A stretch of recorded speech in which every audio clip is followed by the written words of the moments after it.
एक ऐसा टॉपिक जो शायद आपको हाल फिलहाल कहीं नहीं मिलेगा। ऐसा कोई बच्चा हो सकता है जिसने बिल्कुल भी ना पढ़ा हो, बुक खोल के भी नहीं देखी हो, ऐसा तो कोई नहीं होगा भाई। अगर ऐसा भी अभी कोई बच्चा है तो बेटा फील्डिंग सेट हो चुकी है बस। रिवैल्यूएशन अकाउंट का मतलब क्या है? जब हमारा रेशियो चेंज हुआ या जब नया पार्टनर आया या पार्टनर का रिटायरमेंट हुआ, उस समय हमारी जो एसेट्स और लायबिलिटी है उसकी वैल्यू को हमने रीवैल्यू किया। सारे चैप्टर्स में जहां जहां जो जो एंट्री है उन सभी को हम इस वीडियो में कवर करने वाले हैं। हेलो बच्चा गैंग, क्या हाल चाल? एक नंबर सर। और आपके सामने हाजिर है आपके गब्बर सर। कैसे हो गब्बर आर्मी? उम्मीद है आप लोग सभी मस्त बेहतरीन सुपर और मक्खन मलाई होंगे जैसे कि आप हमेशा रहते हैं। तो बेटूस कैसन बा? मस्त बा, सुपर बा, बेहतरीन बा और मक्खन मलाई बा। तो भैया गब्बर सर आ चुके हैं, यानी कि आपके प्यारे गप्पू भैया आ चुके हैं, आपके ऋषभ त्यागी सर आ चुके हैं। और आज क्या लेके आए बेटा? एक ऐसा टॉपिक जो शायद आपको हाल फिलहाल कहीं नहीं मिलेगा। एक ऐसा टॉपिक जो बच्चों को काफी ज्यादा दिक्कत देता है और मुझे मालूम है कि इस समय पर बच्चों को क्या चाहिए। और इन दिनों मैं उसी चीज को कवर करने में लगा हुआ हूं कि बच्चों को क्या चाहिए, क्या दिक्कत आ रही होगी। आज का सेशन है complete general entries of accountancy. जी हां बेटा, आपकी अकाउंट्स में सारे चैप्टर्स में जहां जहां जो जो एंट्री है उन सभी को हम इस वीडियो में कवर करने वाले हैं। कह सकते हो कि इस एक वीडियो में आपके भाई साहब बहुत सारे नंबर कवर हो जाएंगे। इस एक वीडियो में आपके बहुत सारे टॉपिक कवर हो जाएंगे और मजा आ जाएगा।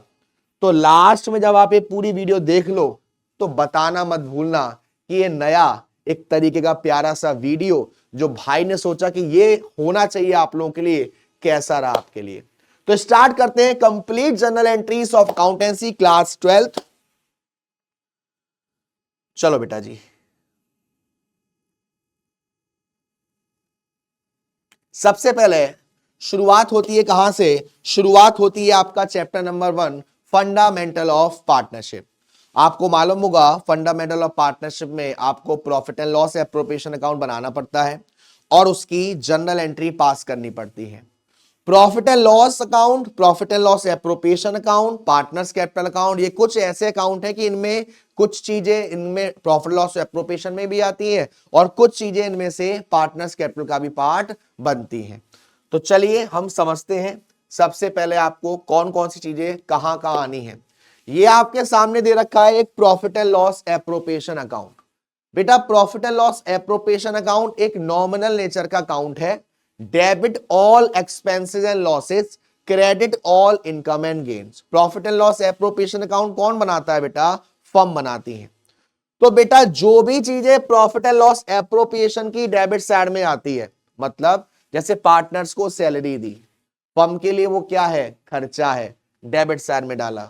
पार्टनर को कमीशन दी, फर्म के लिए क्या है? वो खर्चा है, डेबिट साइड में डाला। पार्टनर्स को रिजर्व दिए, फर्म के लिए क्या है बेटा? कोई रिजर्व अलग से दिया, फर्म के लिए क्या है बेटा? वो खर्चा है, प्रॉफिट एंड लॉस एप्रोप्रिएशन में डाला। लेकिन बेटा जी ये अकाउंट कब बनता है? ये प्रॉफिट एंड लॉस एप्रोप्रिएशन में जब प्रॉफिट होता है तभी आप ये चीजें डालते हो, वरना नहीं डालते। कहने का मतलब ये है कि अगर आपको प्रॉफिट एंड लॉस अकाउंट में प्रॉफिट हुआ है, वो प्रॉफिट एंड लॉस से कहां ट्रांसफर होगा? Profit and loss appropriation account में। एंट्री क्या हो जाएगी? Profit and loss account debit to profit and loss appropriation account. और ये आ गया आपका प्रॉफिट क्रेडिट साइड में। आपको बस इतना ध्यान रखना है कि आप जब इनके अकाउंट को देख रहे होंगे तो इनके अकाउंट में कौन सी चीज डेबिट जाती है और कौन सी चीज क्रेडिट जाती है, उसी से आपको पूरा आइडिया लग जाएगा बेटा। तो मैंने क्या कहा? अगर हमें प्रॉफिट हुआ है तभी ये अकाउंट बनता है, अगर हमें प्रॉफिट नहीं हुआ है तो बेटा ये अकाउंट में आने वाली चीजें हम ट्रांसफर नहीं करते हैं। अब देखिए समझते हैं। सबसे पहली एंट्री होती है आपको जो प्रॉफिट हुआ, profit and loss appropriation account से पहले कौन सा अकाउंट बनता है बेटा? प्रॉफिट एंड लॉस अकाउंट, जो कि एक चार्ज अगेंस्ट प्रॉफिट है। इसका मतलब है कि इसमें आने वाले जो भी खर्चे हैं वो आपको देने ही देने पड़ते हैं, चाहे आपको फायदा हो या नुकसान हो। सर कौन कौन से खर्चे? खर्चा जैसे कि रेंट, खर्चा जैसे कि इंटरेस्ट ऑन लोन, खर्चा जैसे कि मैनेजर कमीशन, ये सारे खर्चे प्रॉफिट एंड लॉस अकाउंट के डेबिट में आते हैं। तो इनकी जनरल एंट्री में जब ये प्रॉफिट एंड लॉस अकाउंट के डेबिट में आ रहे हैं तो इसकी जनरल एंट्री में प्रॉफिट एंड लॉस अकाउंट को डेबिट करेंगे और 2 आ जाएगा जो ये खर्चा है, जैसे कि रेंट है या मैनेजर कमीशन या इंटरेस्ट ऑन लोन है, इस तरीके से। तो सबसे पहले प्रॉफिट एंड लॉस अकाउंट में हमको प्रॉफिट हुआ, उस प्रॉफिट को हमने ट्रांसफर कर दिया प्रॉफिट एंड लॉस एप्रोप्रिएशन के क्रेडिट साइड में। तो एंट्री हमने पास करी profit and loss account debit to profit and loss appropriation account. अब आप कहेंगे कि सर यहां पर profit loss appropriation account credit क्यों हुआ है? क्योंकि बेटा ये एक इनकम है, एक फायदा हो रहा है फर्म को, और फर्म को फायदा है तो profit and loss appropriation account credit होता है।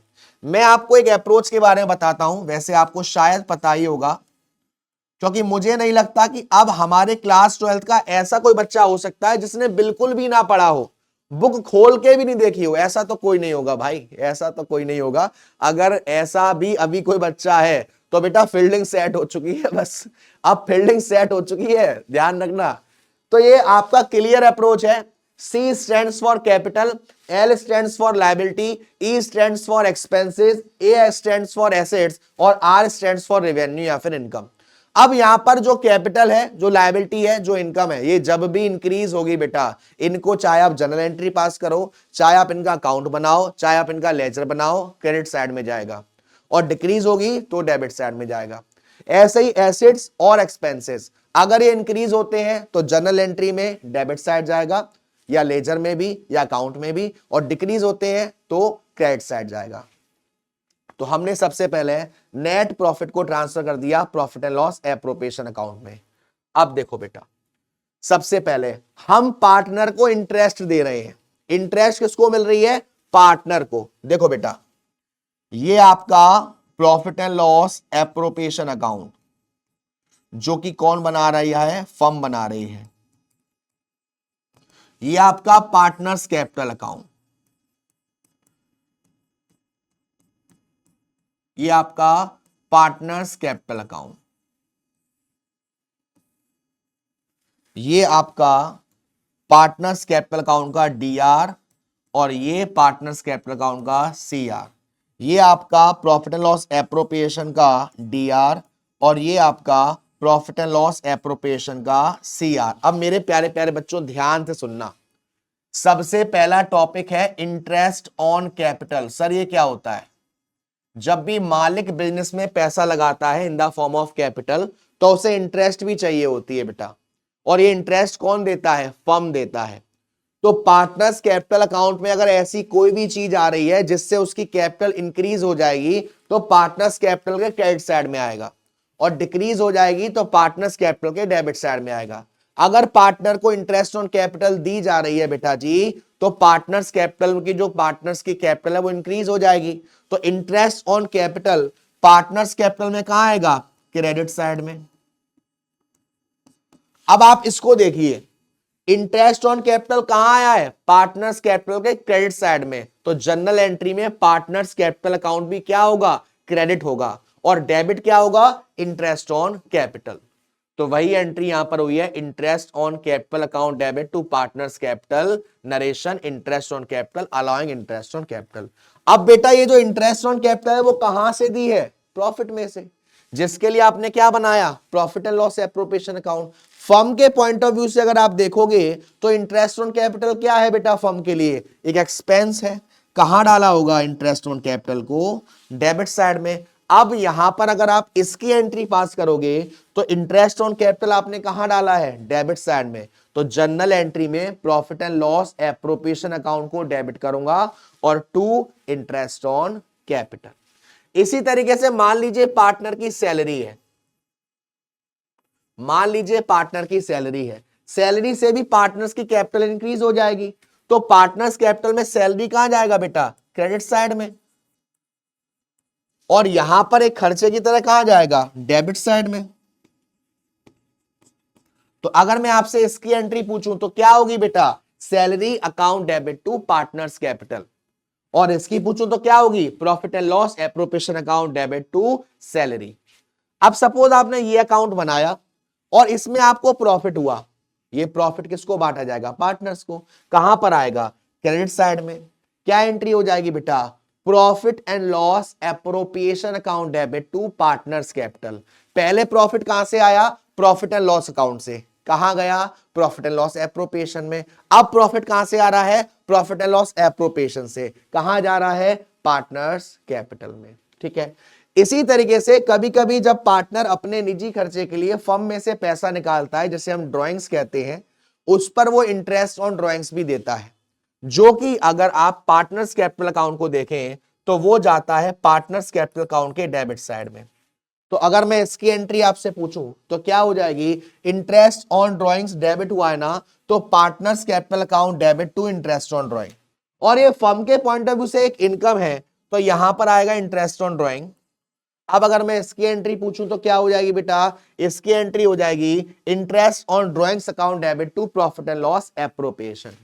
आपको बस ये अच्छे से मालूम होना चाहिए कि आप जो अकाउंट बना रहे हो उसके डेबिट साइड में वो आएगा या उसके क्रेडिट साइड में आएगा, या किस चीज का वो पार्ट बनेगा बेटा। ठीक है, यस सर। तो देखो यहां पर आपको दे रखा है profit and loss appropriation to interest on capital, जो मैंने आपको बताया। उसके बाद मैंने इंटरेस्ट ऑन ड्राइंग की भी आपको दोनों एंट्री बता दी। ठीक है, उसके बाद मैंने सैलरी कमीशन की भी आपको दोनों एंट्री बता दी। ठीक है, उसके बाद रिजर्व।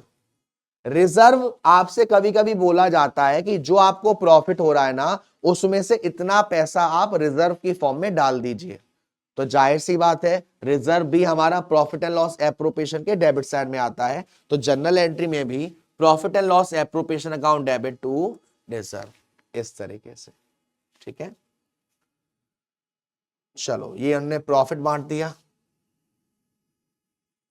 अब ये कुछ फीचर हैं profit and loss appropriation account के कि बेटा आपका जो प्रॉफिट लॉस एप्रोप्रिएशन है वो प्रॉफिट एंड लॉस अकाउंट के जस्ट बाद बनाया जाता है, ये पार्टनरशिप फर्म में बनाया जाता है, ये एक नॉमिनल अकाउंट होता है, debit all expenses and losses, credit all income and gain.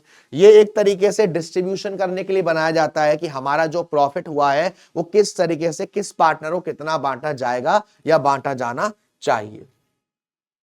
ये डिफरेंस है, इतना इंपॉर्टेंट नहीं है, वैसे तो आपको आता ही होगा। अब कुछ बातें आपको ध्यान रखनी है, वैसे आपको मालूम है any amount payable to a partner, जैसे कि सैलरी है, कमीशन है, इंटरेस्ट ऑन कैपिटल है, ये सब कहां जाएगा बेटा, ये सब एक एप्रोप्रिएशन ऑफ प्रॉफिट है। मतलब एप्रोप्रिएशन ऑफ प्रॉफिट का मतलब सर कि अगर आपको प्रॉफिट होता है तभी दिया जाएगा, अगर आपको प्रॉफिट हुआ है तभी दिया जाएगा, अगर आपको प्रॉफिट नहीं हुआ है तो आप इन चीजों को नहीं दोगे। लेकिन पार्टनर्स के लोन की इंटरेस्ट या फिर रेंट पेबल, ये एक चार्ज है बेटा, ये आपको देना ही देना पड़ता है चाहे आपको प्रॉफिट हो या ना हो। ये कहां जाएगा बेटा, ये जाएगा आपका प्रॉफिट एंड लॉस अकाउंट के डेबिट साइड में। ठीक है, तो ये मैंने आपको बता दिया।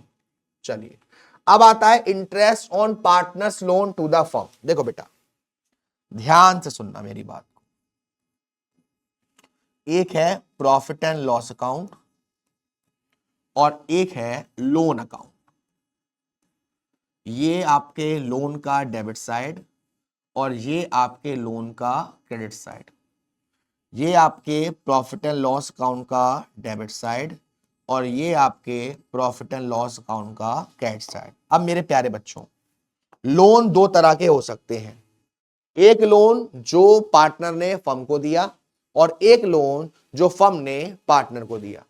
यहां बात हो रही है उस लोन की जो पार्टनर ने फर्म को दिया है। अगर कोई लोन पार्टनर ने फर्म को दिया है तो फर्म के लिए वो एक क्या है, लायबिलिटी है, फर्म के लिए वो एक क्या है, लायबिलिटी है। यस सर, तो उसकी जो ब्याज है वो क्या है बेटा, एक चार्ज है, आपको देना ही देना पड़ेगा, क्योंकि वो आपके लिए एक चार्ज है, आपको देना ही देना पड़ेगा। तो प्रॉफिट एंड लॉस में वो जो इंटरेस्ट ऑन लोन है वो क्या होगा बेटा, डेबिट होगा। और उसकी जो इंटरेस्ट है या तो वो स्पेसिफाइड होगी, अगर लिखा नहीं है कितनी इंटरेस्ट देनी है, क्या देनी है, तो बेटा हम 6% पर एनम की ब्याज देंगे उस अमाउंट पर। और अगर हम किसी पार्टनर को अगर हम किसी पार्टनर को लोन के साथ इंटरेस्ट भी दे रहे हैं तो जाहिर सी बात है हमें ज्यादा लायबिलिटी पे करनी पड़ रही है। ऐसे केस में वो जो इंटरेस्ट है वो पार्टनर्स कैपिटल में नहीं जाएगा, वो पार्टनर के लोन अकाउंट में जाएगा, क्रेडिट साइड में इंटरेस्ट ऑन लोन। तो अब यहां पर आप देखो interest on loan profit loss में कहां गई है, डेबिट साइड में, और लोन के अकाउंट में कहां गई है, क्रेडिट साइड में। तो अगर मैं इसकी जनरल एंट्री आपको पास करने की बोलूं तो कैसे करेंगे बेटा, profit and loss account debit to interest on loan, क्योंकि डेबिट हुआ है। और इसकी पास करने के लिए बोलूं तो interest on loan account debit to partners loan account. आपको बस ये देखना है कि जो फॉर्मेट है, जो अकाउंट है, वो उस अकाउंट के डेबिट साइड में आ रहा है या उस अकाउंट के क्रेडिट साइड में आ रहा है, बस सिंपल। ठीक है, यस सर। चलिए, तो मैंने आपको बताया कि it is a treated as a charge against the profit, इसीलिए जो इंटरेस्ट ऑन पार्टनर्स लोन है वो प्रॉफिट एंड लॉस में डेबिट किया जाएगा, ना कि profit and loss appropriation account में।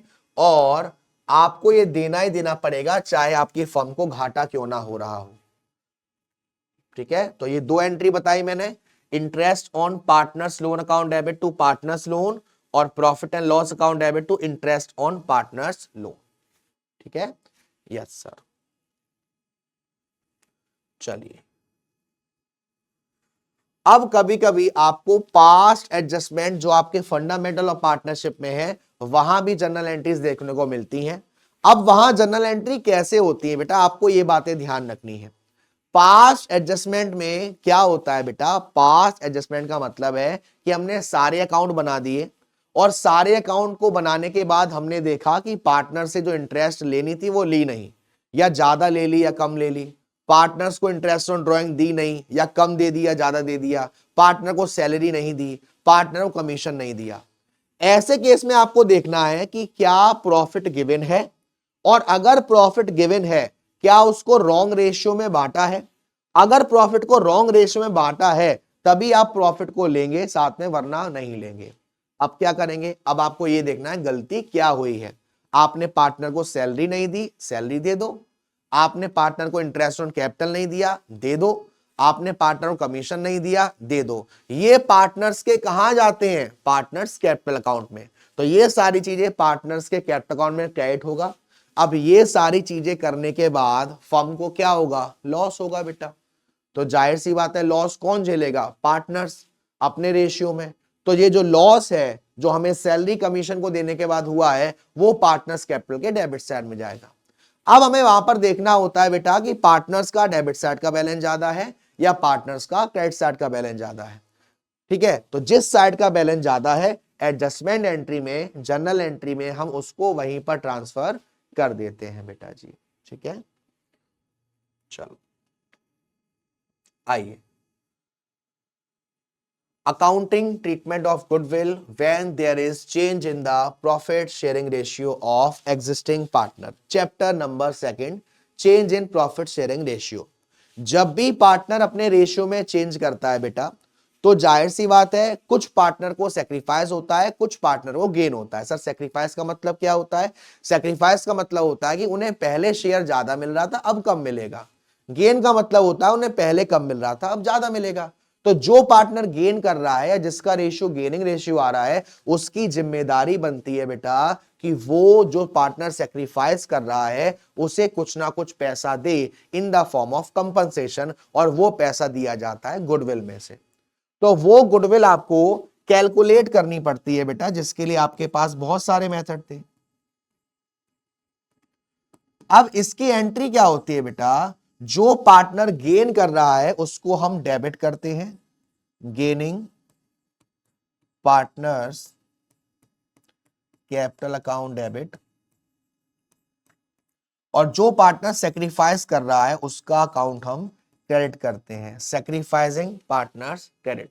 सर हमने गेनिंग पार्टनर्स का कैपिटल अकाउंट डेबिट क्यों करा, क्योंकि अगर जो हमारा पार्टनर गेन कर रहा है वो कुछ पैसा देगा तो उसका जो कैपिटल अकाउंट है वो डिक्रीज हो जाएगा, और सेक्रीफाइसिंग पार्टनर्स को मिल रहा है उसका कैपिटल अकाउंट इंक्रीज हो जाएगा। इसीलिए हमने जनरल एंट्री में gaining partners capital account debit to sacrificing partner किया है। ठीक है, यस सर। चलो अब यहां पे कह रहा है when goodwill is raised and right of. Sir इसका मतलब क्या होता है? इसका मतलब क्या होता है? जब भी पार्टनर अपना रेशियो चेंज करते हैं तो हो सकता है पहले की कुछ गुडविल हो, या रेस करी गई हो, या राइट ऑफ करी गई हो।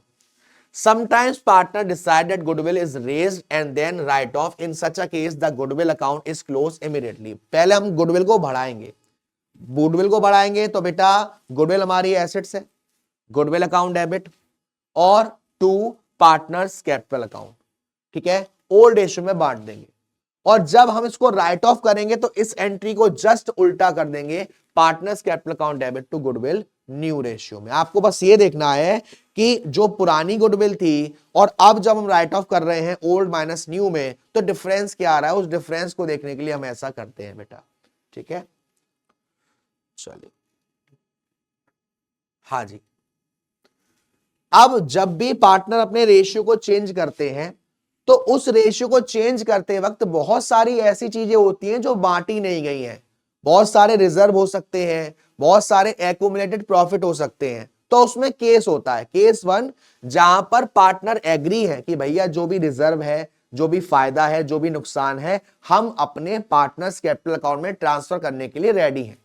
ऐसे केस में जो रिजर्व होता है फायदा है, जो प्रॉफिट एंड लॉस का क्रेडिट बैलेंस है, जो WCR है, जो IFR है, जो रिजर्व फंड है, जो जनरल रिजर्व है, ये सभी पार्टनर्स कैपिटल अकाउंट के क्रेडिट साइड में डाल दिया जाता है ओल्ड रेशियो में। लेकिन अगर नुकसान है, जैसे कि एक्यूमुलेटेड लॉस है, जैसे कि एडवर्टाइजमेंट सस्पेंस अकाउंट है, जैसे कि डेफर्ड रेवेन्यू एक्सपेंडिचर है, जैसे कि प्रॉफिट एंड लॉस का डेबिट बैलेंस है, ये सब घाटा है, इन सभी को पार्टनर्स कैपिटल अकाउंट में डेबिट किया जाता है इनके ओल्ड रेशियो में, ठीक है। तो देखो बेटा, ये सारे फायदे हैं। जैसे कि अगर आपको क्वेश्चन में रिजर्व दे रखा है, रिजर्व अक्सर आपको बैलेंस शीट में लायबिलिटीज में मिलेगा। प्रॉफिट एंड लॉस का credit balance, workman compensation reserve, इसके कुछ केस होते हैं वो हम समझेंगे। IFR के भी कुछ केस होते हैं वो हम समझेंगे। ये सभी फायदे हैं, ये सभी पार्टनर्स कैपिटल अकाउंट में कहा जाएंगे बेटा, क्रेडिट साइड में। तो ये पार्टनर्स कैपिटल अकाउंट के क्रेडिट साइड में जा रहे हैं, इसलिए पार्टनर्स कैपिटल अकाउंट क्रेडिट किया है और इन सबको डेबिट किया ओल्ड रेशियो में।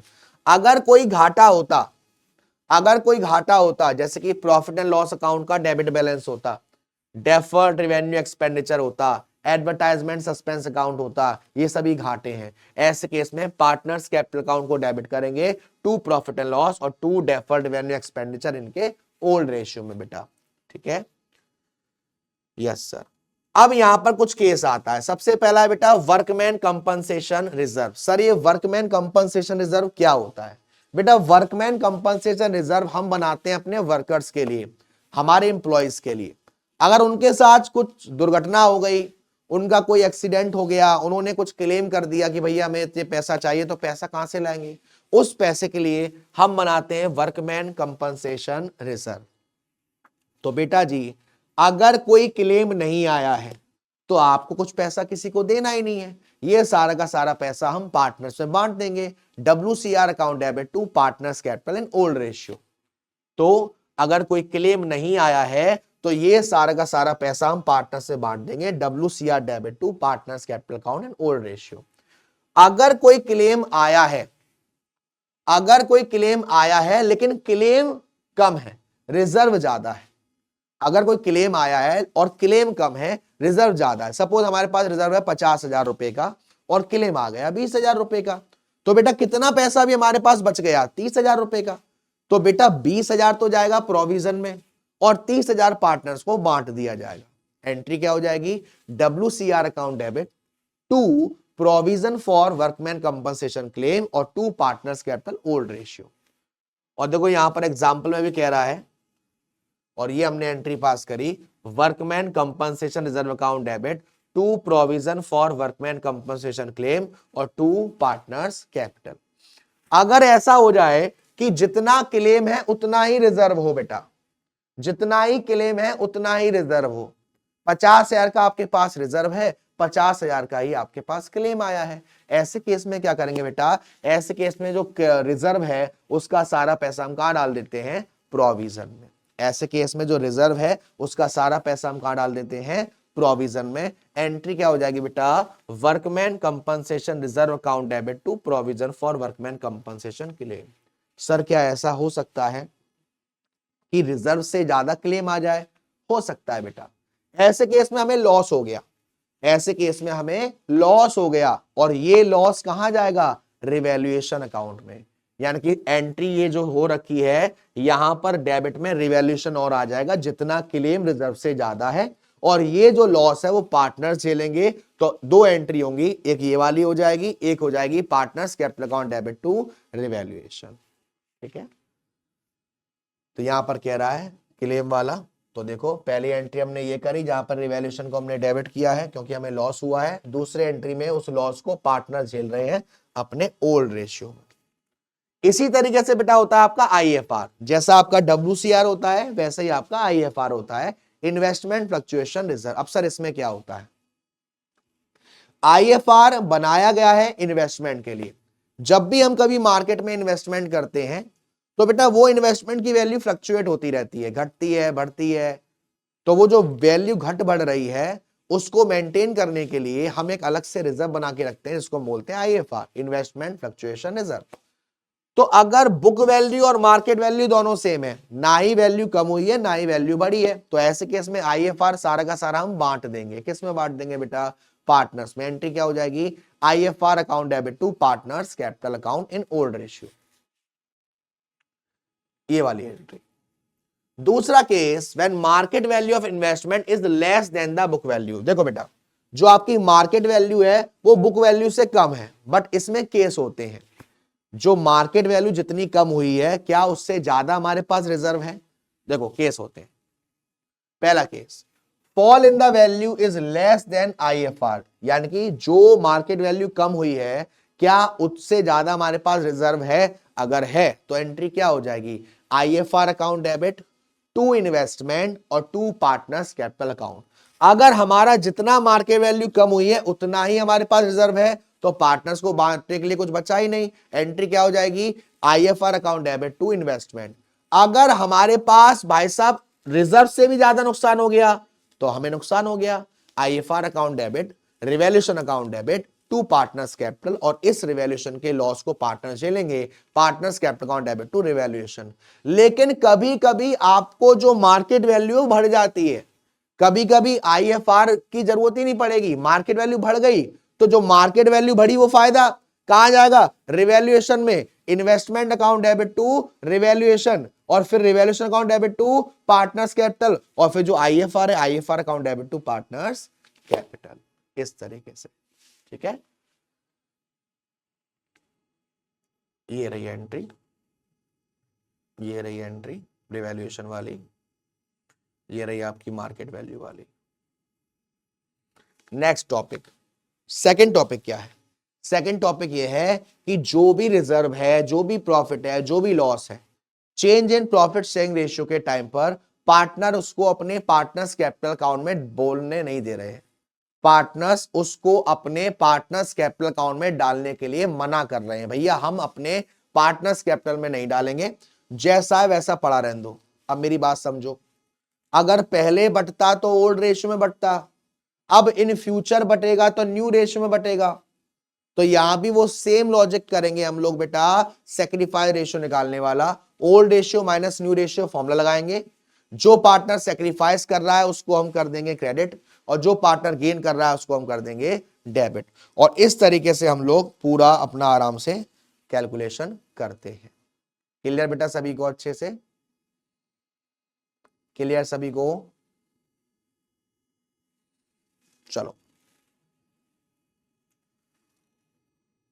अब आता है आपका मेन, जिसको हम बोलते हैं accounting for revaluation of assets and liability. देखो बेटा ये रिवैल्यूएशन अकाउंट ना आपको चेंज इन पीएसआर में भी मिलेगा, ये रिवैल्यूएशन अकाउंट आपको ना एडमिशन ऑफ अ पार्टनर में भी मिलेगा, ये रिवैल्यूएशन अकाउंट आपको रिटायरमेंट में भी मिलेगा, और इवन डेथ में भी क्वेश्चन देखने को मिल जाते हैं।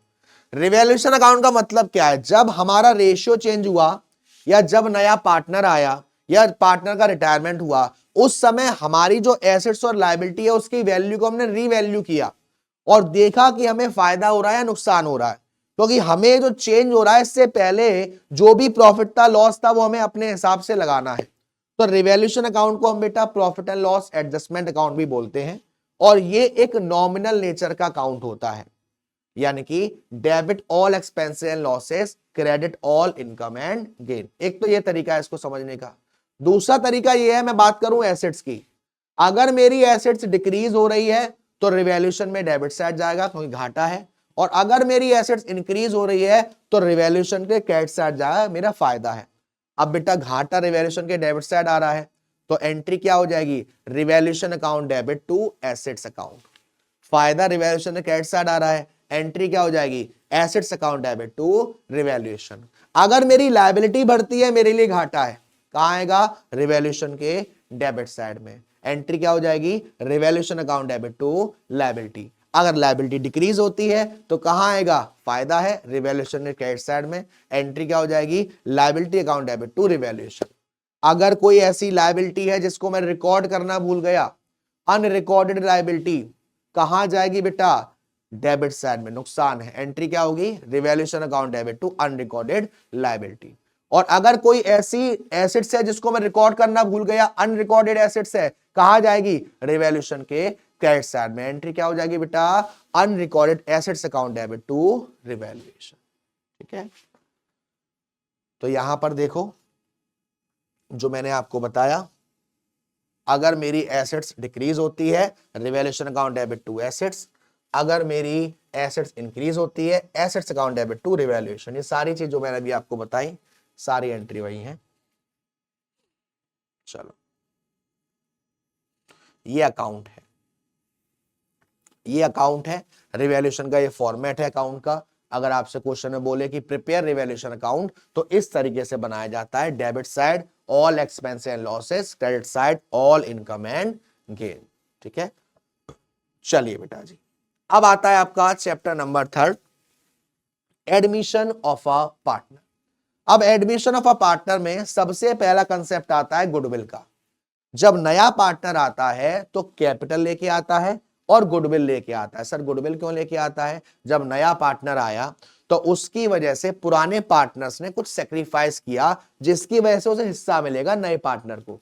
तो नए पार्टनर की जिम्मेदारी बनती है कि जितना उसको बेनिफिट हुआ है उतना पैसा वो सेक्रीफाइसिंग पार्टनर को दे, वरना बहुत पिटाई होगी उसकी, वरना बहुत पिटाई होगी, रह रह के मारेंगे।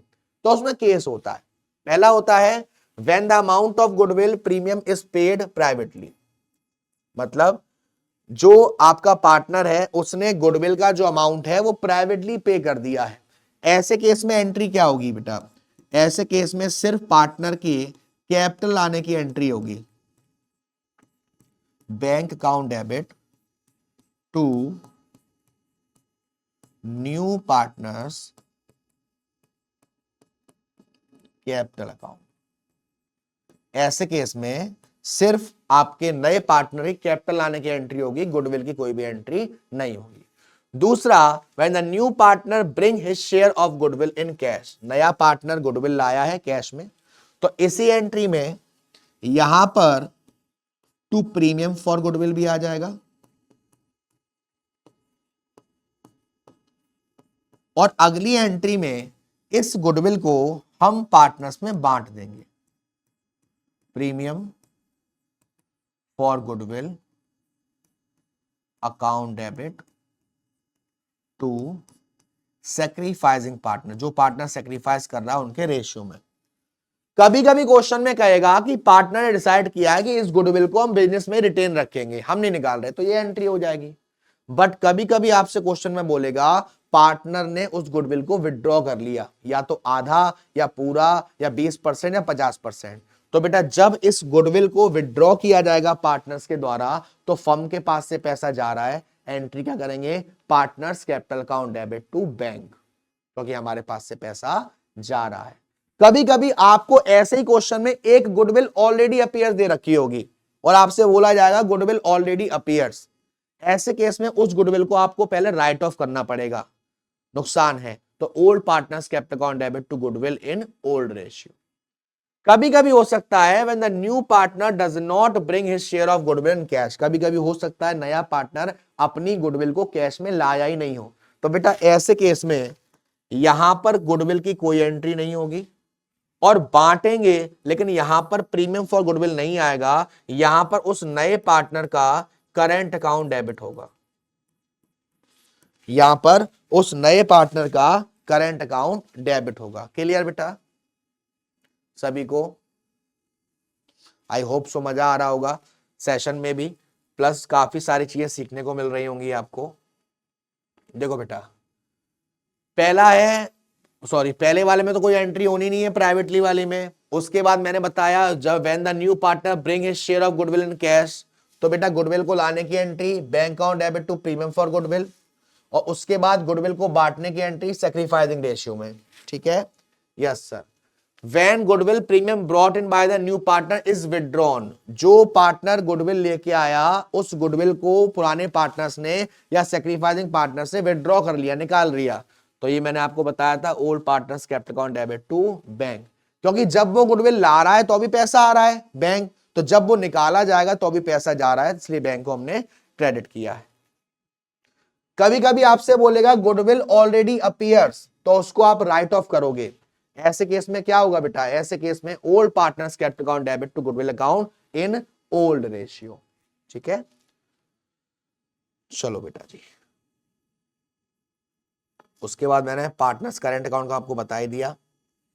रिजर्व आपको मालूम ही है बेटा, रिजर्व सब change in profit sharing ratio जैसा ही है। Change in profit sharing ratio में फर्क इतना था कि जो भी फायदा था जो भी नुकसान था वो सारे पार्टनर्स को बांटा जा रहा था। एडमिशन में जो भी फायदा होगा जो भी नुकसान होगा वो सारा का सारा पुराने पार्टनर्स को ही बांटा जाएगा, पुराने रेशियो में, नए पार्टनर को कुछ नहीं बांटा जाएगा। ठीक है, इस तरीके से ये फायदा है आपका, ये आपका नुकसान है। ठीक है, WCR IFR का केस सेम है बेटा, कोई चेंज नहीं है। WCR IFR का सेम है, कोई चेंज नहीं है। अगर आपको क्वेश्चन में इंप्लॉइज प्रोविडेंट फंड दिया हुआ है या क्वेश्चन में इंप्लॉइज सेविंग अकाउंट दे रखा है बैलेंस शीट में लायबिलिटी साइड में, तो इसको पार्टनर्स कैपिटल में नहीं डालना है, ये आपका बैलेंस शीट में एज इट इज रहेगा, नई बैलेंस शीट में भी इसको आप एज इट इज डाल दोगे। ठीक है, यस सर। कभी कभी आपसे क्वेश्चन बोलेगा adjustment of old partners capital account on the basis of new partner, कभी कभी आपसे क्वेश्चन में बोलेगा एडमिशन ऑफ अ पार्टनर में ही बोलेगा कि जो नया पार्टनर है वो जो कैपिटल लेके आया है उसकी कैपिटल को बेस बनाकर आप पुराने पार्टनर की कैपिटल को एडजस्ट करिए। तो कैसे करेंगे, जो नया पार्टनर कैपिटल लाया है ना उस कैपिटल को उसके रेशियो को उल्टा करके मल्टीप्लाई कर देंगे तो आ जाएगा टोटल कैपिटल, फिर आप निकालोगे न्यू रेशियो और उस न्यू रेशियो से उस टोटल कैपिटल को बांटोगे, फिर आप देखोगे कि पार्टनर्स की पुरानी कैपिटल एडजस्ट करे कितनी आ रही है और अभी कितनी आ रही है। अगर पार्टनर्स ने ज्यादा पैसा लगा रखा है तो पार्टनर पैसा निकाल लेगा, एंट्री हो जाएगी partners capital account debit to bank. अगर कम लगाया है तो उसे लगाना पड़ेगा, एंट्री हो जाएगी bank account debit to partners capital account. ठीक है, चलो बेटा जी, बाकी सारा सेम टू सेम है, कुछ भी ऐसा नहीं है अलग से आपको करना है। हाँ, ये आपका एक रिटायरमेंट का टॉपिक है जो थोड़ा सा अलग पड़ता है, payment of the amount due to retiring partner. जब कोई पार्टनर रिटायर होता है तो भैया उसका सारा पेमेंट करना पड़ता है।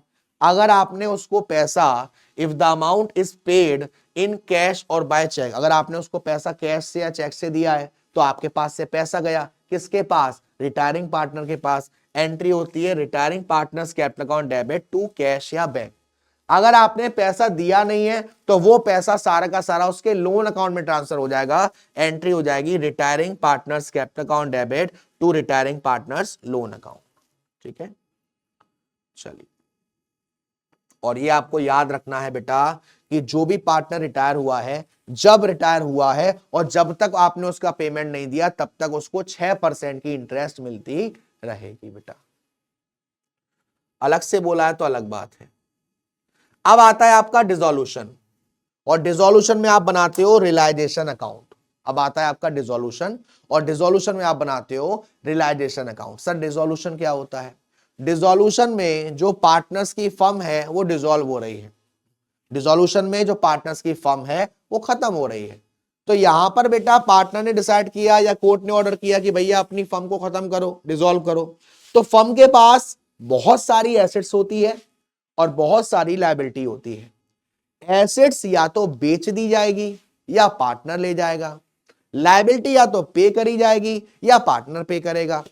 तो ऐसे केस में एक अकाउंट कॉमन है जिसको हम बोलते हैं रियलाइजेशन अकाउंट, जो ये सारी चीजों को करने के लिए ही बनाया जाता है, एसेट्स को बेचने के लिए, लायबिलिटी को पे करने के लिए। मैंने जब एसेट्स बेची और मैंने जब अपनी लायबिलिटी को पे किया, ऐसा करने के बाद मैं अब प्रॉफिट में हूं या नुकसान में हूं, ये चेक करने के लिए बनाया जाता है रियलाइजेशन। तो बेटा इसकी शुरुआत कैसे होती है? सबसे पहले हमारे पास होती है बैलेंस शीट, उस बैलेंस शीट में हमारे पास लायबिलिटी होती है और उस बैलेंस शीट में हमारे पास एसेट्स होती है। लायबिलिटी कहां होती है बेटा? लेफ्ट हैंड साइड में। तो रियलाइजेशन में जितनी भी आउटसाइडर लायबिलिटी है, कौन सी लायबिलिटी? आउटसाइडर लायबिलिटी, बाहर वालों की लायबिलिटी, पार्टनर की लायबिलिटी नहीं, पार्टनर्स की कैपिटल नहीं, पार्टनर्स का लोन नहीं, बाहर वालों की, जैसे क्रेडिटर्स हैं, बिल्स पेबल है, ये सारी चीज, तो ये रियलाइजेशन के क्रेडिट साइड में ट्रांसफर करी जाएगी। एंट्री क्या हो जाएगी? Liabilities account debit to realisation. और जितनी भी एसेट्स हैं वो ट्रांसफर करी जाएगी रियलाइजेशन के डेबिट में, एंट्री हो जाएगी realisation account debit to assets. ये हमने ट्रांसफर करने की एंट्री कर दी यहां पर। अब एसेट्स में क्या क्या चीज रियलाइजेशन में नहीं आएगा? कैश इन हैंड नहीं आएगा, कैश एट बैंक नहीं आएगा, कोई भी फिक्टिशियस एसेट्स नहीं आएगी। किसी भी एसेट्स पर अगर हमने कोई प्रोविजन बना रखा है तो वो अपनी बुक वैल्यू पर आएगा। इतना करने के बाद एसेट्स या तो सेल हो जाएगा या पार्टनर ले जाएगा। अगर सेल हो जाएगा तो हमारे पास पैसा आ रहा है, एंट्री हो जाएगी bank account debit to realisation. और अगर पार्टनर ले जाएगा तो पैसा नहीं आ रहा, एंट्री हो जाएगी partners capital account debit to realisation. किसी लायबिलिटी का पेमेंट आपने किसी एसेट्स को दे दिया, आपने किसी लायबिलिटी का पेमेंट करने के लिए किसी एसेट्स को दे दिया, अब ना ही कुछ आना है आपके पास और ना ही आपके पास कुछ जाना है, उसकी कोई भी एंट्री नहीं होगी, उसकी कोई भी एंट्री नहीं होगी। अब बात आई लायबिलिटी की। अगर आपने लायबिलिटी पे करी है, एंट्री हो जाएगी realisation account debit to bank. अगर पार्टनर ने पे करी है, एंट्री हो जाएगी realisation account debit to partners capital. ठीक है, तो ये सारी एंट्री हैं जो आपको मैंने बताई। सबसे पहले एसेट्स को ट्रांसफर किया आपने, सारी एसेट्स को ट्रांसफर करेंगे, बस कैश को नहीं करेंगे, फिक्टिशियस एसेट्स को नहीं करेंगे। क्या होती है सर फिक्टिशियस एसेट्स? ऐसी एसेट जो फेक एसेट्स है, ऐसे सारे खर्चे जिसको आपने अभी तक राइट ऑफ नहीं किया है बेटा। ठीक है, चलो तो ये आपने बता ही दिया मैंने आपको सारा, क्या क्या चीजें कहाँ ट्रांसफर करनी है, लायबिलिटी कौन कौन सी आएगी, पार्टनर्स कैपिटल में क्या आएगा। चलो बेटा, हाँ बेटा, यहां से आपके लिए काफी इंपॉर्टेंट है। अक्सर जर्नल एंट्री में ऐसे बच्चे डाउट में आ जाते हैं, रिलायशन या ये तो हो जाएगा ऐसे एक्सपेंस वाली, रिलायशन एक्सपेंस वाली कहाँ गई भाई?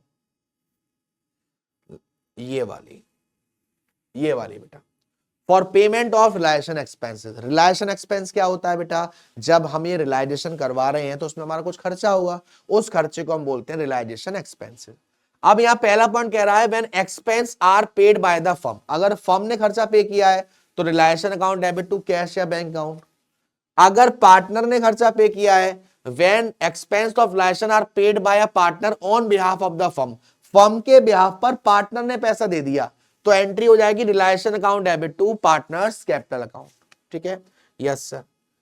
When the firm has agreed to pay a fixed amount to the partner towards relation expenses and the partner has to bear the expenses, firm ने एक फिक्स अमाउंट तय किया कि हम आपको इतना पैसा देंगे रिलेशन करवाने का, तो ठीक है, एंट्री क्या हो जाएगी? Realisation account debit to partners capital.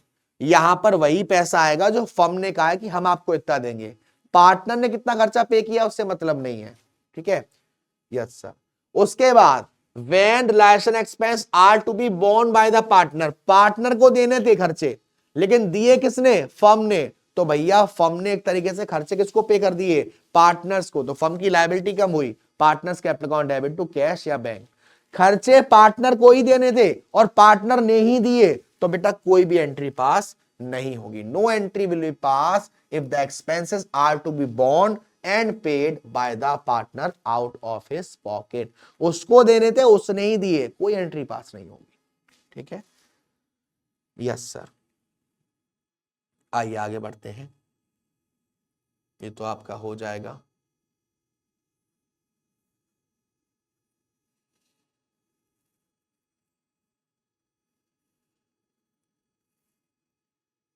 हाँ जी बेटा, अब डिसोल्यूशन में आता है loan by firm to partner. If the firm has given loan to a partner, अगर फर्म ने पार्टनर को लोन दिया है तो पार्टनर उसका पैसा देगा। एंट्री क्या हो जाएगी, कैश या bank account debit to loan to a partner. ठीक है, यस सर। अगर loan by partner to a firm, firm ने पार्टनर को लोन दिया है तो हो गया, लेकिन पार्टनर ने अगर फर्म को दिया है तो फर्म पेमेंट करेगी इस लोन का। एंट्री क्या हो जाएगी, loan by partner to cash या बैंक। अगर ये ज्यादा अमाउंट पे कर रही है, अगर आपको कैश या बैंक ज्यादा देना पड़ रहा है, इंटरेस्ट ज्यादा देनी पड़ रही है, तो यहां पर इंटरेस्ट भी डेबिट हो जाएगी और बैंक आपका उस अमाउंट को ऐड कर लेगा बेटा। ठीक है, अब यहां पर कुछ बातें आपको ध्यान रखनी है बेटा। बातें ये ध्यान रखनी है कि अगर आपको कोई भी वैल्यू नहीं दे रखी है, अगर आपको क्वेश्चन में जो भी एसेट्स हैं, टेंजिबल एसेट्स, क्वेश्चन में नहीं बोला गया कि उसको रिलाइज्ड कितने पर कर रहा है, तो बेटा जो उनकी बुक वैल्यू है उतने पर ही वो रिलाइज्ड हो जाएगी।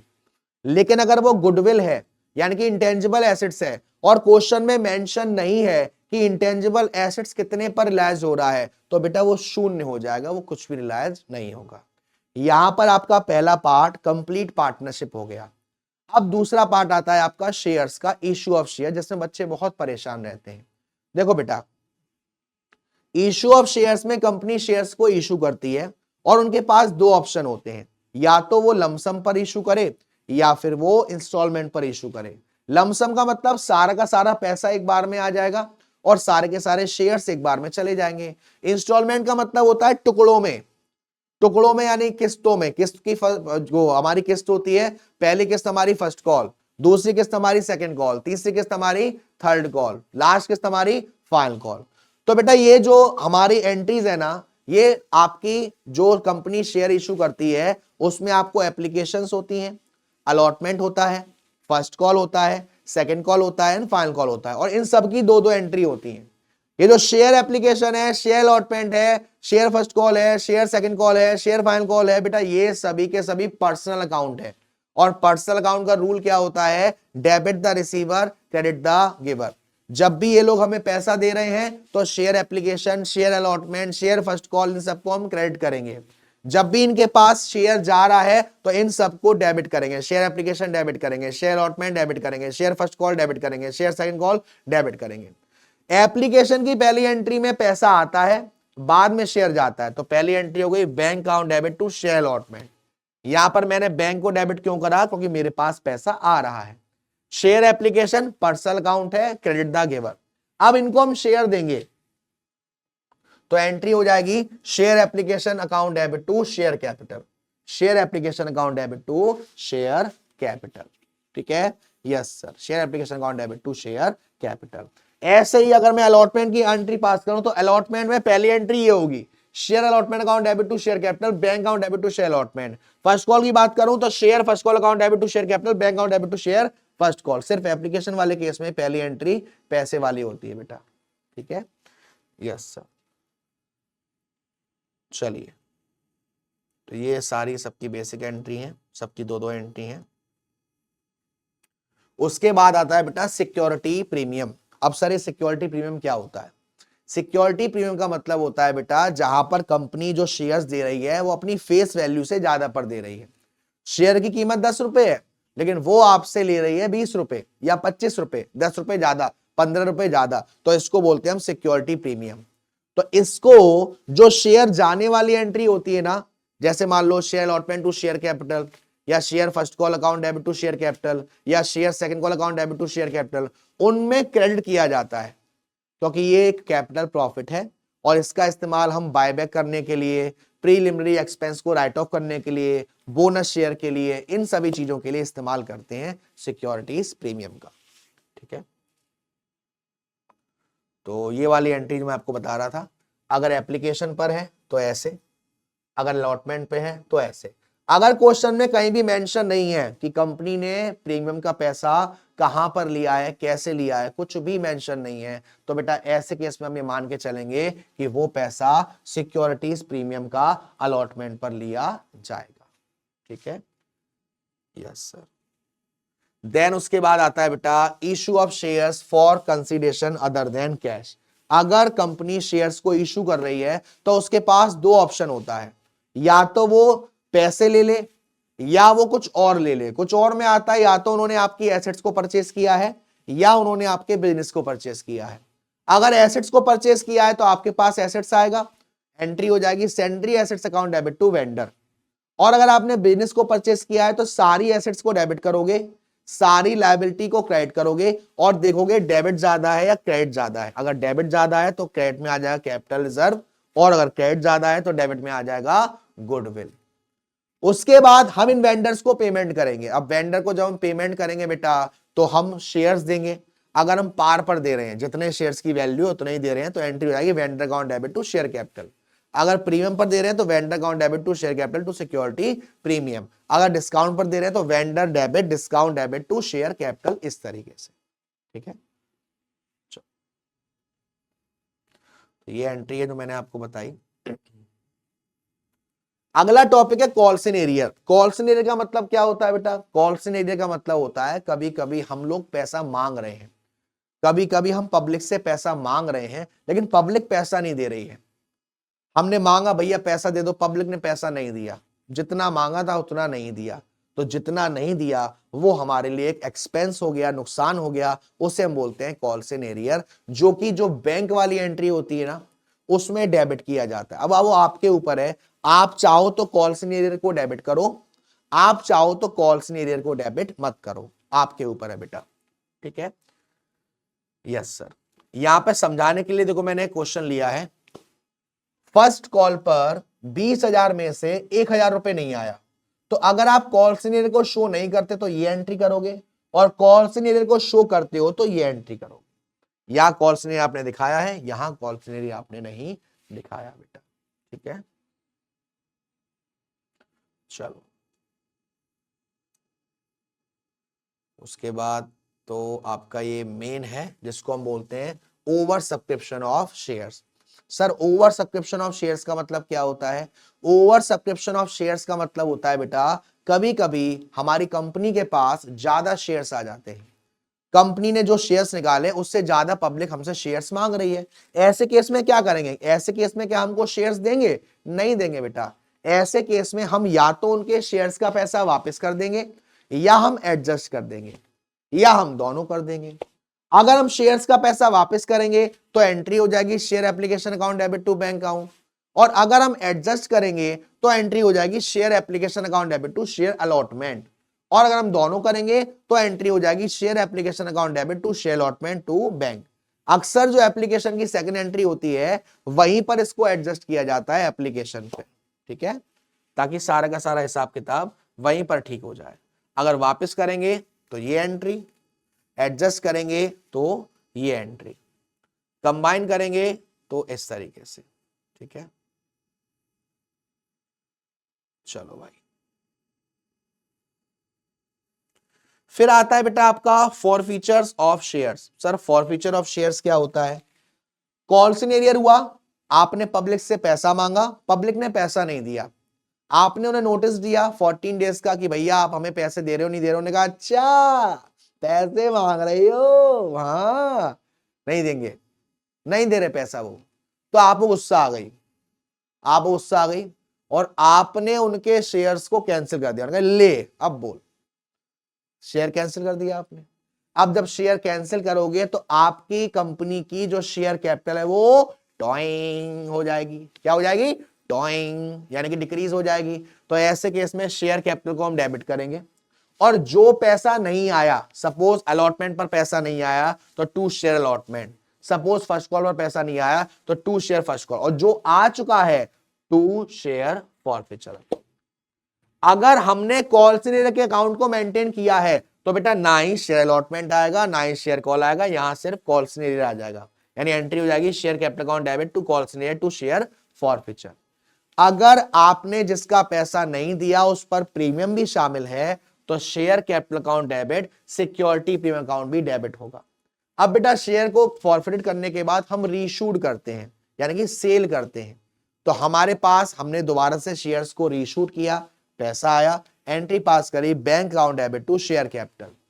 अगर हम प्रीमियम पर इशू कर रहे हैं एंट्री पास करी bank account debit to share capital to security premium. अगर हम लोग डिस्काउंट पर कर रहे हैं तो bank account debit share forfeited account debit to share capital. अब आप कहेंगे सर ये शेयर फॉरफिटेड डेबिट कैसे हुआ? बेटा ये शेयर फॉरफिटेड वही फायदा है जो यहां पर दे रखा है, और आप जो डिस्काउंट देते हो वो यहीं से देते हो, तो जितना यहां पर शेयर फॉरफिचर में क्रेडिट पे अमाउंट है उससे ज्यादा का डिस्काउंट आप नहीं दे सकते बेटा जी, ठीक है। तो वहां डिस्काउंट आया, अब यहां का अमाउंट और वहां शेयर फॉरफिट का अमाउंट दोनों माइनस करके जो पैसा आएगा वो कैपिटल रिजर्व में ट्रांसफर कर देंगे, एंट्री हो जाएगी share forfeiture account debit to capital reserve, ठीक है। यस सर, तो ये मैंने आपको बता ही दिया, अगर प्रीमियम पे होगा तो ये एंट्री होगी, ठीक है। यदि इशूड होगा बेटा तो ये एंट्री होगी। ये फाइल भी आपके लिए काफी ज्यादा बेनिफिशियल है, ये फाइल भी आपके लिए काफी ज्यादा बेनिफिशियल है। उसके बाद बेटा आपका डिबेंचर है। डिबेंचर में कुछ नहीं है, बस शेयर्स को हटा के डिबेंचर लगाना है। जहां जहां शेयर था वहां वहां डिबेंचर, और जहां जहां शेयर कैपिटल था वहां वहां डिबेंचर, जहां जहां शेयर एप्लीकेशन वहां डिबेंचर एप्लीकेशन, जहां जहां शेयर कैपिटल वहां सिर्फ डिबेंचर। शुरुआत की बेसिक एंट्री में, शुरुआत की बेसिक एंट्री में हाँ थोड़ी बहुत एंट्रीज आपको समझनी पड़ेंगी, जैसे कि debenture issue as collateral security. कभी कभी ऐसा होता है कि हमने किसी से लोन ले लिया और हमने कुछ एसेट्स भी गिरवी रखी है, लेकिन वो जिससे हमने लोन लिया है वो कह रहा है भैया हमें एडिशनल एसेट्स भी चाहिए, हमें कुछ एडिशनल भी चाहिए, क्योंकि मुझे नहीं लगता कि आपकी इस एसेट्स को बेचकर हमारे पास इतना पैसा आ सकता है कि हम आपका लोन रिकवर कर लें। तो वो डिबेंचर भी दे देते हैं एज अ एडिशनल सिक्योरिटी, ये ले धन ले, तो वो होता है डिबेंचर इशू एज कोलेटरल। अब इसमें हमारे पास दो ऑप्शन होते हैं, या तो हम इसको शो करें या फिर हम इसको शो ना करें। अगर हम इसको शो नहीं करते हैं तो सिर्फ एक एंट्री पास होती है, bank account debit to bank loan, हमारे पास लोन आया। अगर हम इसको शो करते हैं तो एंट्री पास होती है debenture suspense account debit to debentures, ठीक है। ये फर्स्ट मेथड है, ये आपका सेकंड मेथड है।